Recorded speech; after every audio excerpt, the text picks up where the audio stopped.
Tulip Mania is one of the most well known speculative bubbles in history.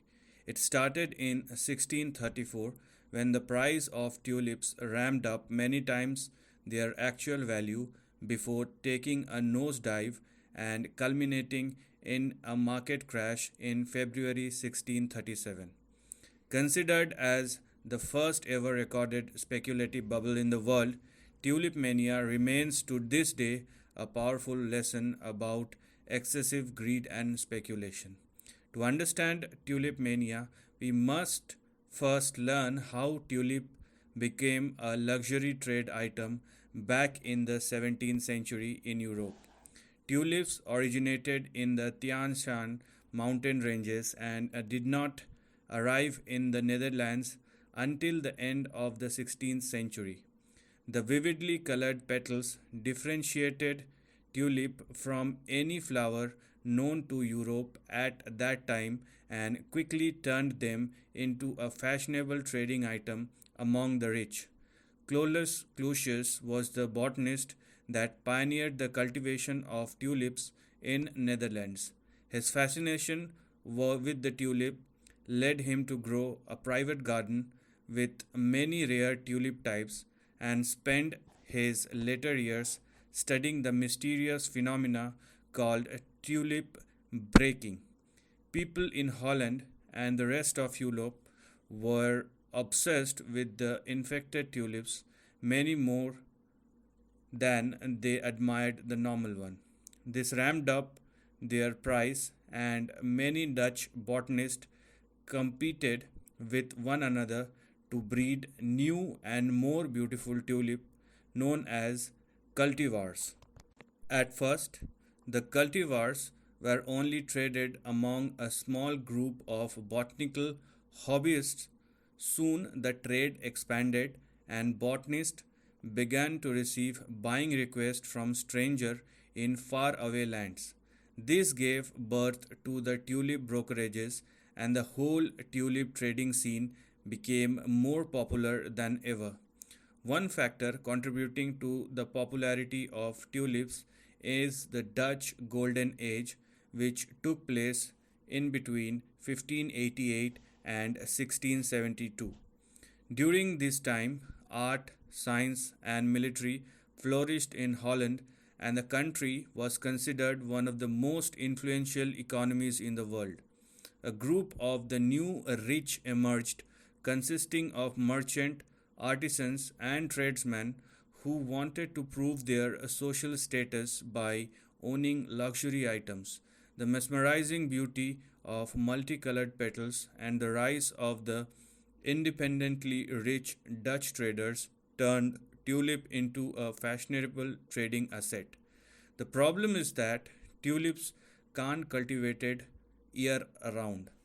They were bloom between April and May for a few weeks, and their dormant phase takes place between June and September, when the bulbs can be uprooted and moved to another place. As a result, the trading of tulips rarely happened on the scene. People would sign contracts to buy tulip during the last months of the year and collected them in the next summer. Before the actual transaction, the tulip contract could change hands many times. The causes of tulip mania. As tulips gained in popularity and demand grew, speculators entered the market.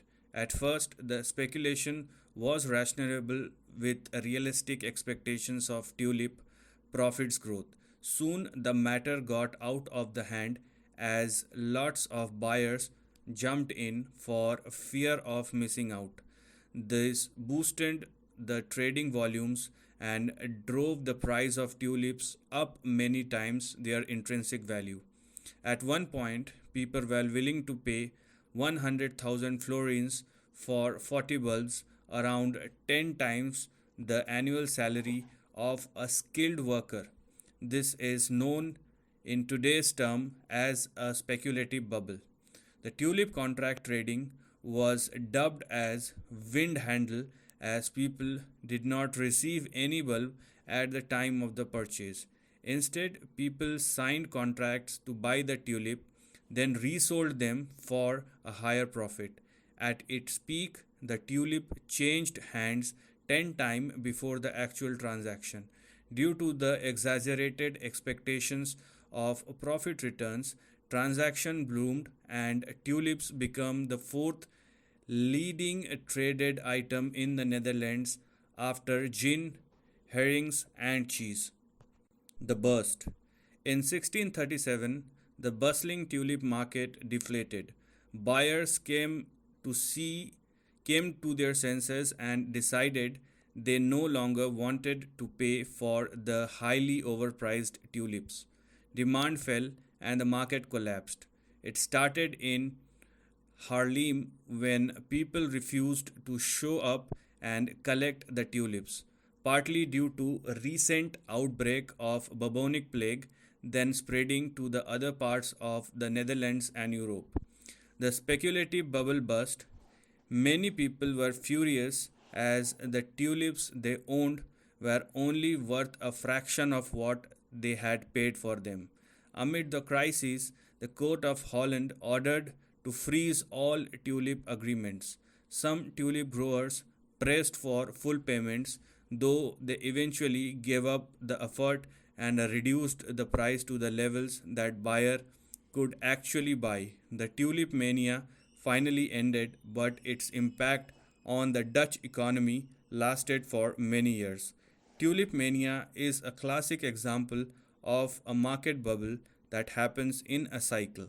Despite the fact that the Tulip Mania taught us of the dangers of inflating prices to irrational levels throughout history, we still see the kind of story repeat itself.